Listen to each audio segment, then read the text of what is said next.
बेटा ये टॉपिक हम लोग जो डिस्कस करने जा रहे हैं ये है प्रोजेक्टाइल मोशन।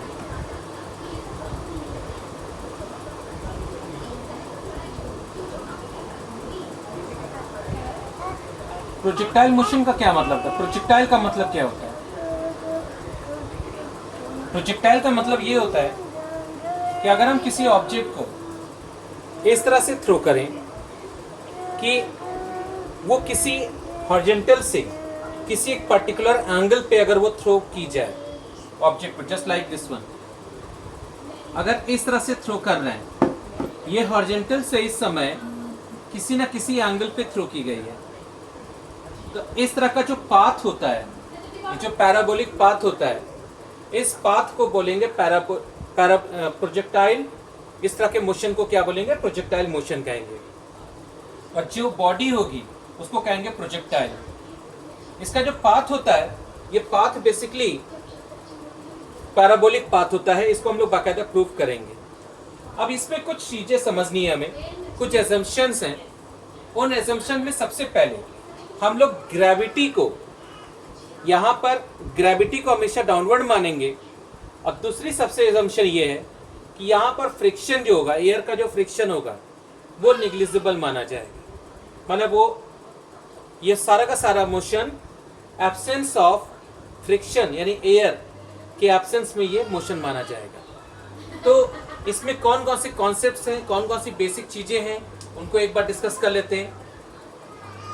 तो सबसे पहली चीज, जब हम इस ऑब्जेक्ट को थ्रो करेंगे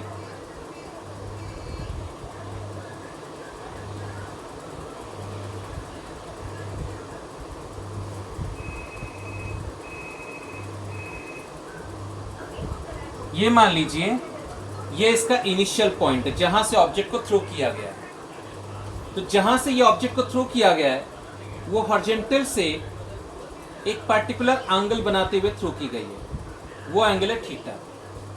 और जिस वेलोसिटी से जहां से इसको थ्रो किया गया है वो है ओ। ओ पॉइंट को कहते हैं प्रोजेक्शन पॉइंट। ओ को क्या कहेंगे? प्रोजेक्शन पॉइंट, जहां से ऑब्जेक्ट को थ्रो किया गया है। इसके बाद ये जो इनिशियल वेलोसिटी मान लेते हैं u है। इसकी इनिशियल वेलोसिटी को क्या मान लिया गया बेटा? u मान लिया गया। तो अगर ये u है तो इसके टू कंपोनेंट्स होंगे। एक कंपोनेंट होगा जो आपका ux होगा, और आपको पता है ux को क्या कहा जाएगा? u cos थीटा कहा जाएगा। और एक कंपोनेंट होगा जो आपका y डायरेक्शन में होगा। y डायरेक्शन में जो होगा वो uy होगा, और इसको कहेंगे u sin थीटा। तो हमारे पास इस इनिशियल वेलोसिटी के टू कंपोनेंट होंगे। पहला होगा u cos theta and the second component u sin theta. इसके बाद कुछ समय के बाद, आफ्टर सम टाइम, ये इसका इनिशियल टाइम है, जब आपका टाइम 0 था उस समय उसको इनिशियल वेलोसिटी u से थ्रो किया गया। आफ्टर सम टाइम, मान लेते हैं t सेकंड के बाद, वो p पॉइंट पे पहुंचता है। ये पॉइंट इसकी p हो गई। o से p तक पहुंचने का जो टाइमिंग है वो कितना है बेटा? t सेकंड है। तो t सेकंड में अगर वो p पॉइंट पे पहुंचता है तो ऑब्वियस सी बात है उसकी वेलोसिटी चेंज हो जाएगी। It is not moving with constant velocity. तो यहां पर इसकी वेलोसिटी चेंज हो गई और हमने यहां पे एज्यूम किया कि इसकी वेलोसिटी v है। हमने इसकी वेलोसिटी को क्या मान लिया बेटा? v मान लिया, या v1 मान लेते हैं। तो अगर v1 है तो ऑब्वियस सी बात है इसके भी दो कंपोनेंट होंगे। ये हॉरिजॉन्टल से मान लेते हैं ये फाई एंगल बना रहा है, तो इस v1 के भी दो कंपोनेंट होंगे। एक कंपोनेंट होगा vx और दूसरा कंपोनेंट होगा vy। उसके बाद वो बिल्कुल हाईएस्ट पॉइंट पे पहुंचती है बेटा। अच्छा एक बात और, जिस पॉइंट पे पहुंचती है उसके दो कोऑर्डिनेट मानते हैं। एक कोऑर्डिनेट है x और एक कोऑर्डिनेट है y। तो ऑब्वियस सी बात है जब वो मूव कर रही है तो हॉरिजॉन्टल में उसने कोई ना कोई डिस्टेंस कवर किया होगा। हॉरिजॉन्टल में इसने जो डिस्टेंस कवर किया वो डिस्टेंस है x। यहां से यहां तक की जो डिस्टेंस हो गई वो x हो गई बेटा, और वर्टिकल में इसने जो डिस्टेंस कवर किया ये डिस्टेंस हो गया y। ठीक, हॉरिजॉन्टल में डिस्टेंस x एंड वर्टिकल में डिस्टेंस y, और कितने टाइम में? t सेकेंड में। मतलब t सेकेंड में अगर वो यहां से यहां तक पहुंच रही है तो t सेकेंड में वो यहां से यहां तक पहुंचेगी, क्योंकि हमने यहां पर एब्सेंस ऑफ एयर यानी कि हमने यहाँ पे फ्रिक्शन को निग्लिजिबल किया है। तो जितना टाइम वो यहां से यहां तक लेगी उतना ही टाइम वो यहां से यहां तक लेगी, दोनों का टाइम यहाँ पे सेम होगा। इसके बाद वो बिल्कुल हाईएस्ट पॉइंट पे पहुंचेगी बेटा। हाईएस्ट पॉइंट पे जब पहुंचेगी तो उस जगह पर ध्यान दीजिएगा इसकी वेलोसिटी इस डायरेक्शन में जा रही है। मतलब हाईएस्ट पॉइंट पर इसके दो कंपोनेंट हो गए। मान लेते हैं हाईएस्ट पॉइंट पर इसकी वेलोसिटी क्या हो गई? v हो गई। तो एक बात ध्यान रखिए, हाईएस्ट पॉइंट पर बेटा ये सिर्फ एक ही डायरेक्शन में मूव कर रही है, वो है उसका x डायरेक्शन, यानी जो vx है वही उसका वेलोसिटी है, और जो उसका वर्टिकल कंपोनेंट है दैट इज vy, वो यहाँ पे क्या है बेटा? सॉरी, ये मैंने v1 इसको माना था तो इसको भी v1 ले लो, ये हो जाएगा 0, क्योंकि ऑब्जेक्ट यहां से ऊपर की तरफ नहीं जा रही है, वो यहां से रिटर्न हो रही है, यानी वो सिर्फ एक ही डायरेक्शन में मूव कर रही है, और वो है उसका x डायरेक्शन। y डायरेक्शन इसका 0 है। इसके बाद जब वो कुछ और जगह पे पहुंचती है, नीचे की तरफ जा रही है, तो नीचे की तरफ पहुंच रही है। एक बात और, जब वो यहां पर है तो इस पर एक एक्सेलरेशन काम कर रहा है। मान लेते हैं यहां से लेकर यहां तक की जो हाइट है वो h है, और ये इसकी मैक्सिमम हाइट है बेटा। इसकी जो मैक्सिमम हाइट है वो है कैपिटल H।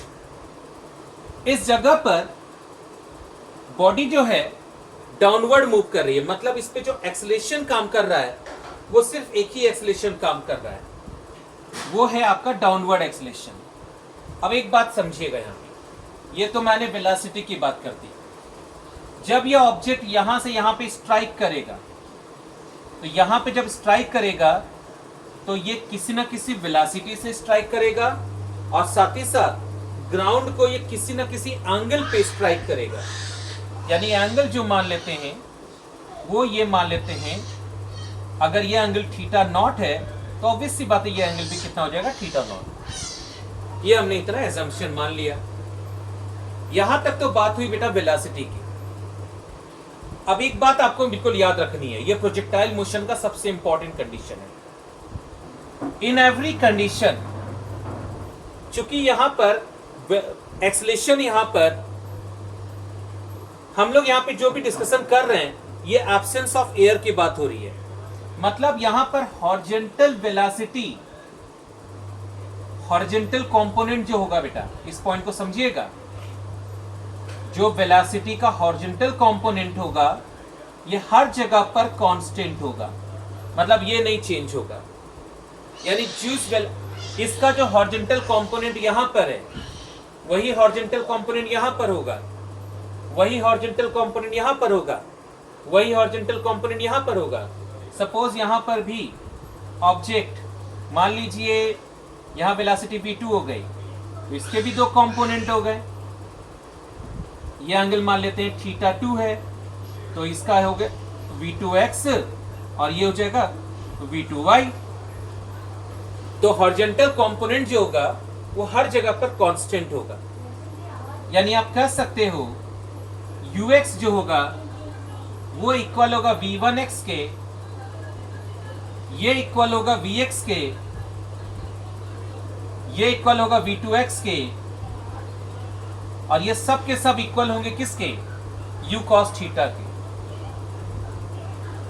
यहां से एक इंपॉर्टेंट लॉजिक हमें समझ में आया कि अगर हॉरिजॉन्टल कंपोनेंट हर जगह पर कांस्टेंट है, it means there is no change in velocity, horizontal velocity, then there is no acceleration change in the horizontal portion।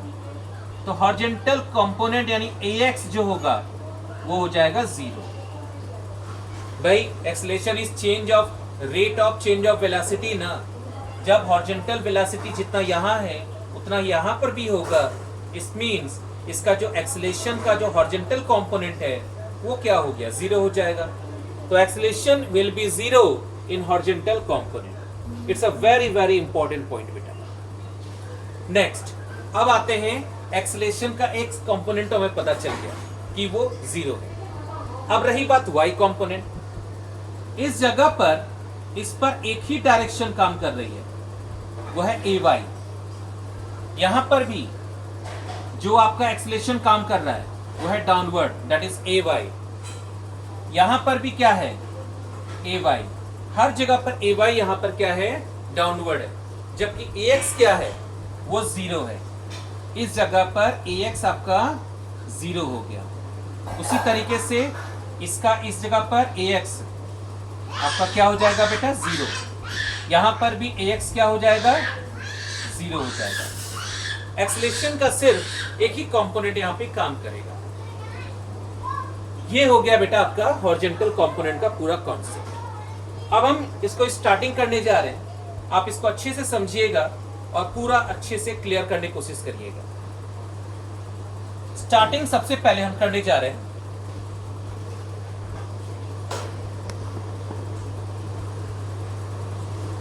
सबसे पहले हम बात करेंगे बेटा horizontal component.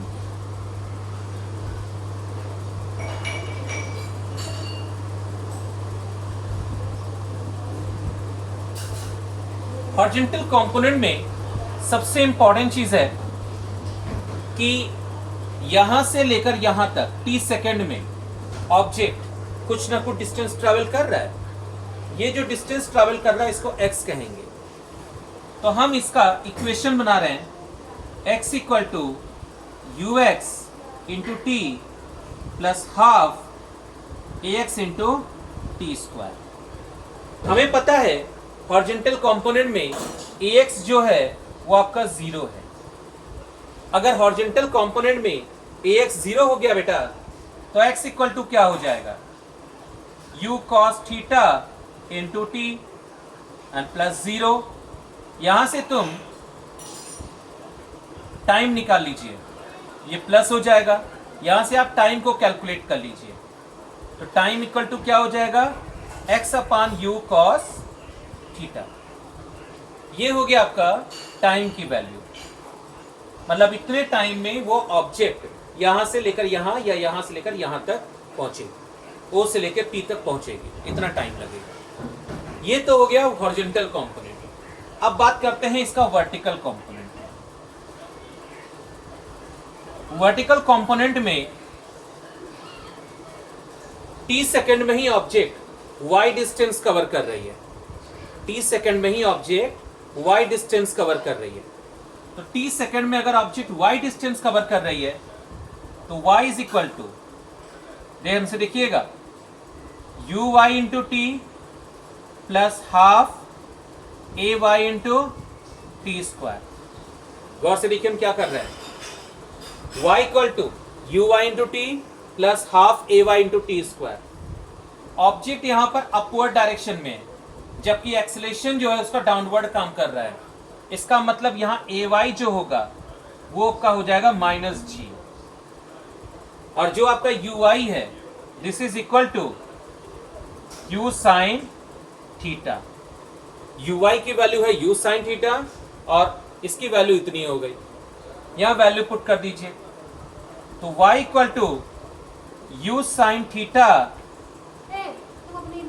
Into t, t की वैल्यू है x upon u cos theta